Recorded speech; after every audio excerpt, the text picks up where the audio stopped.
Good evening, welcome to the garden.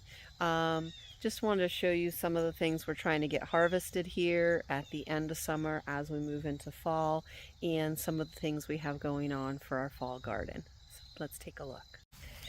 We've got our black beans that are starting to kind of finish out here. I just broke them off close to the base, left the roots in the ground. Interesting thing this year, these are definitely a mix of a couple different kinds of beans that are in the garden.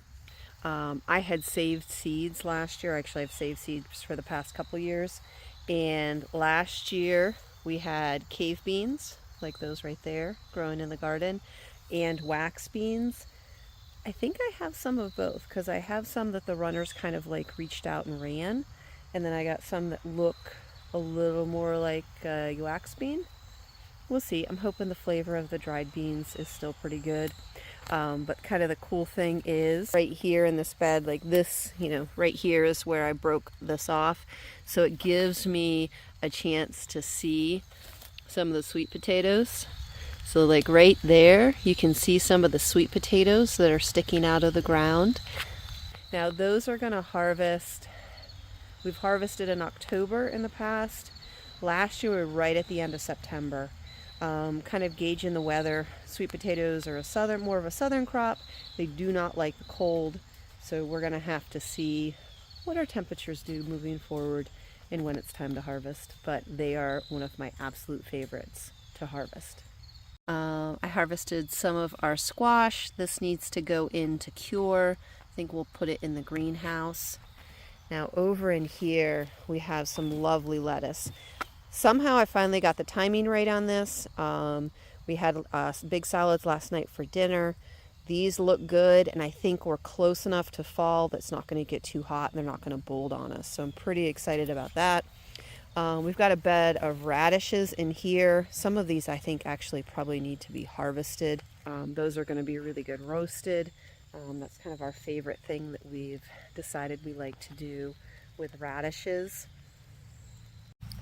Our bed of broccoli, there's kind of a mix in here. There is some buckwheat and some other things growing, but our bed of broccoli is really looking nice. Right there, we need to get him. He doesn't get to stay. Okay, so I need to start. I think I need to hit these with some BT just once and get them netted. It was my intention. It's actually raining. I think I'm gonna have to go inside. I'll take the camera in. It was my intention to get these netted right away. I did not get to it. So I think what I need to do is hit them with some BT. That will take care of current caterpillars and then get them nested or get them netted to prevent future eggs from being laid on them. So that gets us into fall, and then we should be good. Okay, our peppers are still doing amazing. Hoping to still get a lot. There's a lot of peppers on all of these plants that are in here. Our cabbage is looking pretty good. And I have a lovely assistant over there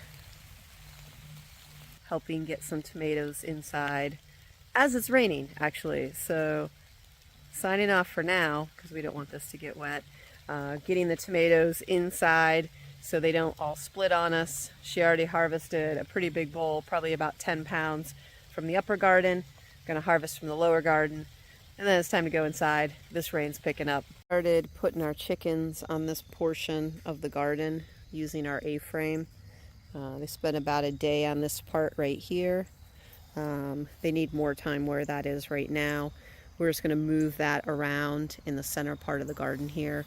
Let them dig things up, eat the weed seeds, eat the bug larvae, and then we'll put some compost down and then mulch this and put it to bed for winter. This time of year I'm always kind of sneaking in to peek at what we've got going on here. So there's some beautiful sweet potatoes. Always one of those, like, digging sweet potatoes is like opening up a present. Like, you have no idea what you have until you start digging. That is, I think, my favorite thing to harvest. And then I am just loving this arch. They're cave beans. They're going to be a dried bean. It's our third year to grow them. It's the first year I've grown them on the arch. Just think that's so pretty. All right. It's wet out here. I need to finish cleaning up the kitchen from dinner. And then I need to decide my folding laundry, processing tomatoes, playing a card game with my daughter, or trying to do all three. So thanks for joining us in a little fall checkup of the garden here. It's coming along. Much more luck so far with our fall garden than with last year. And actually, let me show you. For several years now, I've tried to do like a second round of zucchini just to get some zucchini like kind of as we move into fall. And I think this may be the first year we're going to get some zucchini. It seems like every year, like the plant's doing okay, and we're like, all right, we're going to get them. And then they die. So maybe this year's the year. So thank you for joining me. The garden is most definitely finishing out, but it still looks beautiful. Thank you for joining me in the garden in this rainy evening as we head into fall. I don't think we're getting out of the 60s tomorrow, so definitely a day that is going to start to feel like fall. For any of you that started that planted sweet potatoes, maybe for the first time, or you're still kind of experimenting, you're kind of getting to the point where in the next probably three to 6 weeks, somewhere in there, depending on fall weather, it is going to be time to harvest those. And when you do harvest, you do want to cure those. There's a couple videos in my sweet potato playlist on how I cure them here in my house, just using some clear plastic containers, kind of like greenhouses. So look forward to joining you for sweet potato harvest in a little while. Thanks for hanging out with me in the garden this evening.